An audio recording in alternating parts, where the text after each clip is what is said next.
Olá pessoal, tudo bem? Iniciando o comentário de fechamento, então aqui pelo site Leandro Stormer, trazendo as principais movimentações do dia. Hoje é dia 23 de dezembro, quarta-feira, véspera de feriado de Natal. Agora está tudo perfeito, obrigado aí pelo feedback de todos.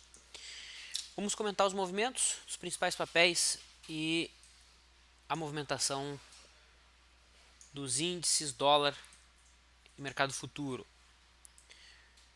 Deixa eu só avisar o pessoal que estamos online. Estamos online. Legal. Então na tela temos o gráfico intraday do índice futuro. Hoje o mercado se comportou de maneira bem lateral, né? Desenhou um retângulo aí com limites em 44.860 e 44.330. Retângulo desenhado. Quem não operou o retângulo não fez nada, né? Trade aqui somente quando o mercado bateu na mínima do dia, superou a máxima, teria uma entrada, ou quando bateu na resistência, perdeu mínima, teria uma venda. Mas não é o tipo de modelo que a gente segue de uma maneira mais objetiva, tá? Com isso, não tivemos nenhuma entrada adequada aí dentro da abordagem, que a gente segue de perto. A qualidade da imagem está horrível ou é impressão minha, pessoal? Será que é... Enfim, eu vou seguir aqui. Qualquer coisa, a gravação vai ficar disponível na qualidade muito boa. No gráfico diário, a gente tem o Ibovespa subindo 1,25, testando a zona de resistência dada por fundos anteriores, aqui em 44.000 e 44.400. A tendência ainda de baixa, o volume diminuiu nos últimos pregões, alinhado com o período do ano que a gente se encontra. Não teremos pregão amanhã, as coisas voltam ao normal, entre aspas, na segunda-feira, né? Segunda, terça e quarta tem pregão, mas o volume é quase nulo nesse período, tá? Então, vejam só, ano passado, para vocês terem uma ideia, os últimos pregões do ano aqui, o volume foi bem baixinho, né? No último que teve um movimento mais relevante. Então, não esperamos grandes movimentos aí no período atual. O dólar hoje caiu bem, né? 1,15. Esse que é o gráfico diário do dólar, a tendência ainda é de alta, os zigue-zagues são ascendentes, as médias sobem, tanto 21, 50 quanto a média móvel de 200. Qualquer máxima superada aqui é argumento de compra, né? Ao teste de um topo anterior, que é uma zona de suporte por hora. A expectativa segue positiva, apesar do semanal aí ter fechado com um candle vendedor, mas é uma semana de só 3 dias, né? No intraday, tivemos o dólar WDOF 16, abrindo em gap de baixa, se comportando de maneira lateral até as 4 horas, quando às 4h15 então fechou abaixo da mínima da congestão que foi formada. Isso foi argumento de venda. Setup 3, o mercado atingiu a realização parcial e após isso condução pelo high-low efetuada, né? Só que a gente acabou de encerrar porque o pregão acabou às 6, né? Commodities, então começamos pelo milho, em queda, marcando topinho no diário, consolidando resistência em 37,20, média móvel de 9 ainda subindo, viés positivo. O boi, dia de queda depois de 6 pregões em alta, quem tem posição por média móvel de 9, segue comprado. Tá? Resistência importante mesmo no diário, somente lá na faixa dos 152, né, que é a máxima aí de outubro e novembro desse ano. Papéis que chamaram a atenção. Vale do Rio Doce, subindo aí quase 5%, caminha para um pivô de alta mais relevante no diário. Os preços já estão acima da média móvel de 21 períodos, ou seja, se foi o critério dos zigue-zagues, né, não temos mais zigue-zagues descendentes. Os preços passaram para cima da média, falta ela virar para cima e a gente entra uma tendência de alta, né? Então vale aí surpreendendo e em processo de retorno à média no gráfico semanal. A BRAP, que é a controladora da Vale, né, teve aí a mesma movimentação, mais próxima de acionar um zigue-zague ascendente no diário, aqui em 5,45. A Petrobras marcou um fundo no diário, dentro de tendência de baixa ainda, os zigue-zagues descendentes, médias apontando para baixo, suporte em 6,60, que foi testado ontem, né, o gap aqui que estava aberto foi fechado. Se o mercado conseguisse livrar desse canal de baixa, seria uma indicação positiva para o papel. Bancos, Itaú em leve queda, Banco do Brasil em leve queda também, considerando a volatilidade, e BBDC4, que demonstrou mais força, todos eles têm de viés baixista. Gol hoje atingiu o objetivo que a gente tinha deixado setado em 2,37, que era o alvo de 100% do triângulo descendente. Hoje o mercado bateu ali, deixou um candle preto. Se fosse um candle branco de reversão, isso que era um trade de retorno à média, né? O candle está completamente fora das bandas, a expectativa é de um retorno à média no curtíssimo prazo. Pena que a época do ano não é tão agradável, né? Senão era um trade que daria para estudar, seja a entrada hoje mesmo mais agressiva, ou na superação da máxima de hoje, na segunda. O IBR encontrou resistência no diário, dada pela mínima de setembro e a mínima de um fundinho aqui do mês de outubro, e o topo de novembro, ali deixa aqui no vendedor, perda da mínima de hoje, abre espaço para o mercado vir até a média móvel de 9 no diário.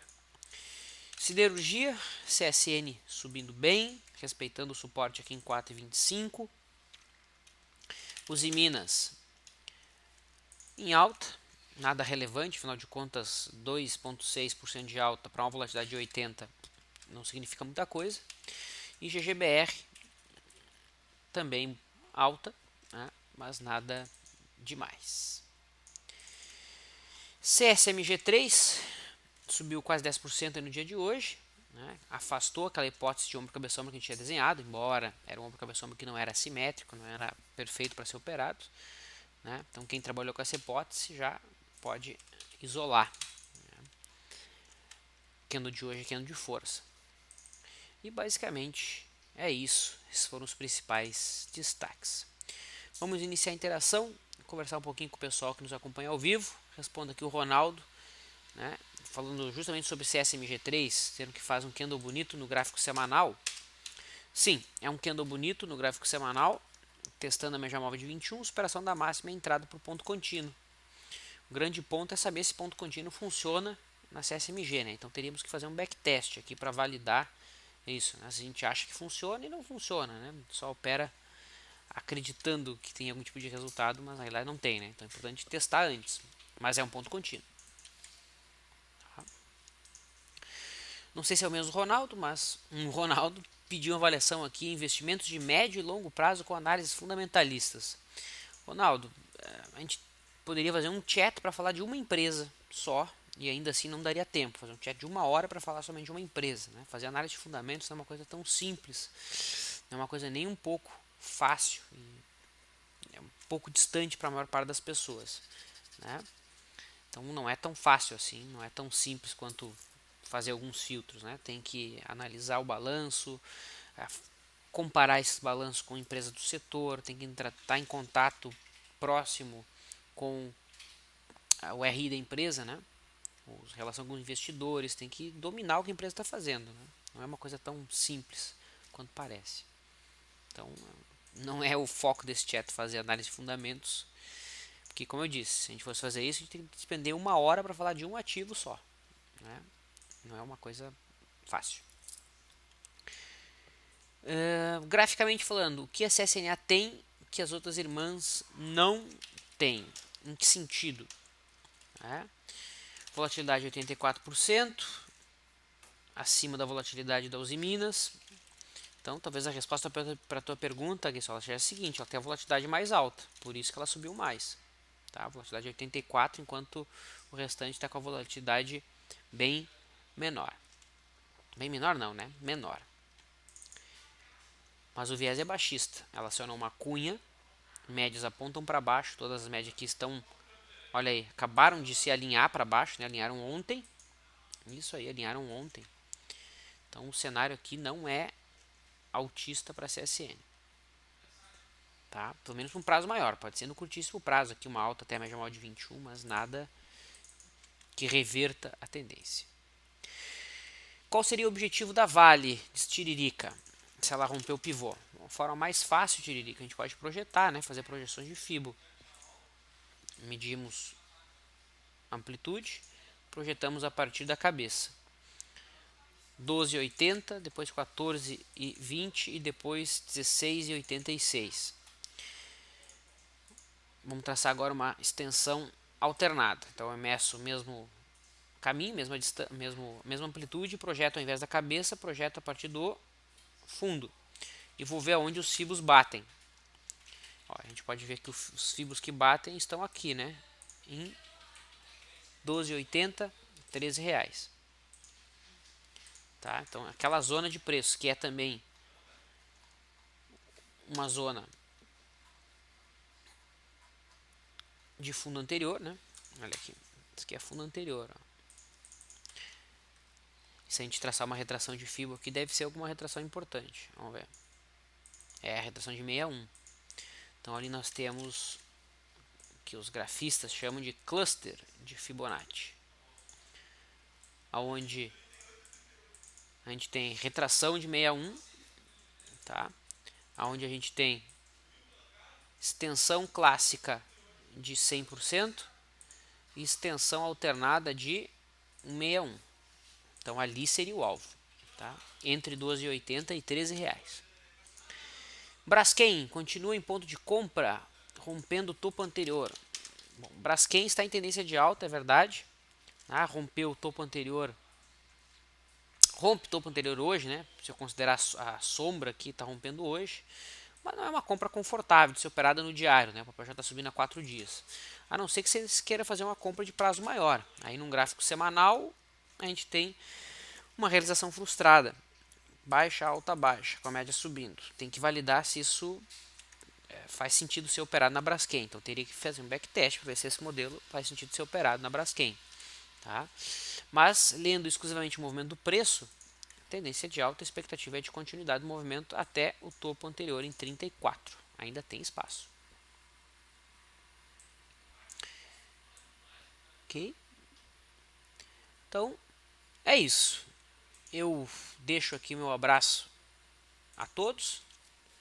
Tá? A semana que vem não teremos transmissão, não teremos bate-papo de abertura e nem de fechamento por conta da grande diminuição de volume no mercado. Retornamos ao normal no dia 4.